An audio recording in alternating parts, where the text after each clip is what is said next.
मैंने देखा है नरम दिल आदमी बाज़-औक़ात कुछ नुकसान भी उठाता है, धोखे भी खाता है, सियासत का शिकार भी होता है, लोग उसे इस्तेमाल भी करते हैं। नरम जो हुआ,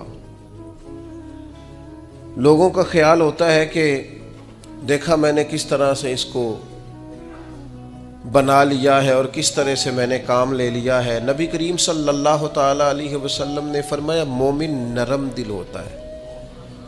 लोग उसे बेवकूफ़ समझ लेते हैं। वो बेवकूफ़ नहीं होता, पता उसे सारा होता है, अकल उसे सारी होती है, बातों को समझ रहा होता है, लेकिन चूंकि नरम दिल होता है तो उस नरम दिली की वजह से लोग समझते हैं शायद इसे पता नहीं, उसे पता सारा ही है। इट सिट ते पखड़ा कुआर गंदल असी और भी बूटियां जान में, खबर है, पता है, इल्म है, जानते हैं, क्या करें, मिजाज नरम है। वरना हुजूर अलैहिस्सलाम फरमाते मोमिन तो इस तरह होता है जिस तरह उसके नाक में नकेल है, जैसे ऊंट के नाक में नकेल होती है, जहां बिठाओ बैठ जाता है, जहां खड़ा करो हो जाता है। क्यों?